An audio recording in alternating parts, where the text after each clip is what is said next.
Hey, it's Josh from JoshLM Finance. Let's talk about taxes. Every year, it seems to loom over us like this huge, stressful thing, right? But I promise you, it really doesn't have to be that complicated. I mean, seriously, think about it. Why does this one yearly task cause so much panic, so much procrastination? It feels way more complex than it actually is. And a lot of people end up overpaying someone just to make the headache go away. So that's what we're going to do right now. In this explainer, we are going to walk through the entire U.S. tax filing process, step by step.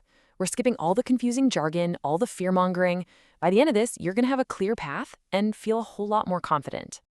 So here's our game plan. First, we'll cover what filing your taxes even means. Then we'll get into the paperwork, how to actually file, the difference between deductions and credits, which is super important, and finally, how to do your final checks and hit submit. Okay, and just a quick but important heads up here.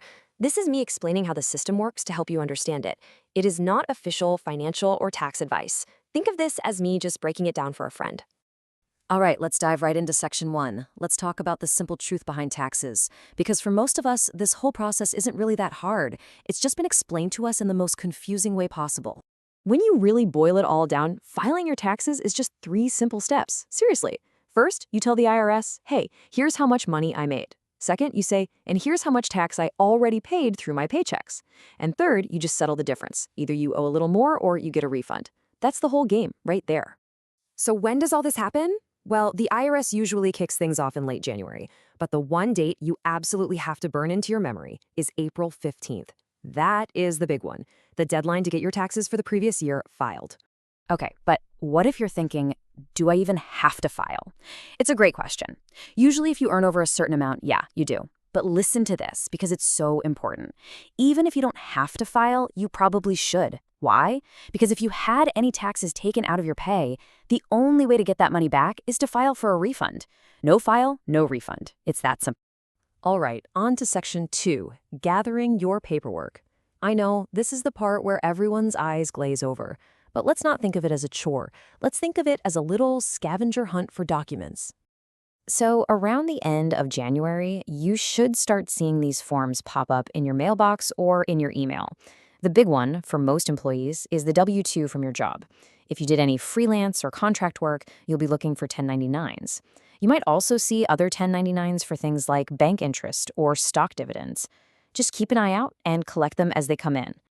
And don't just stop with the income forms. Think about anything that could lower your tax bill. Did you pay student loan interest, pay for any tuition, make charitable donations? Grab the records for those too. The whole idea is just to get everything in one spot. A folder, a shoebox, whatever works for you. Okay, you've got your pile of documents. Awesome. Now for Section 3. How are you actually going to file this thing? You've basically got 4 main paths to choose from. And this chart really breaks it down nicely. If you have a lower income, IRS Free File is a fantastic option. It's, well, free. For most people, tax software is the way to go. It's like having a guide walk you through it. If your situation is really complicated, say you own multiple businesses, then a tax pro is worth the money. And paper filing? Honestly, just don't. It's slow, you're more likely to make a mistake. E-filing is your friend, especially if you want that refund fast. Now for Section 4. And I really want you to tune in for this part, because understanding this can literally save you hundreds or even thousands of dollars. Let's talk about deductions versus credits. This is one of the most important concepts in all of taxes. A deduction is good. It reduces the amount of your income that gets taxed. But a credit is way, way better. It reduces your final tax bill dollar for dollar. A $1,000 credit saves you $1,000, period. It's a direct discount. And we're talking about some really powerful credits here, like the child tax credit or credits for education expenses. But here's the best part. You do not need to memorize all of these. Any decent tax software is designed to ask you the right questions and find these for you automatically. We are in the home stretch now. Section 5, filing and final checks. Let's get this thing done. And there it is again, the most important number in this whole process. April 15th. Mark it on your calendar, set a reminder on your phone. This is the deadline. So what happens if you just can't make that April 15th deadline?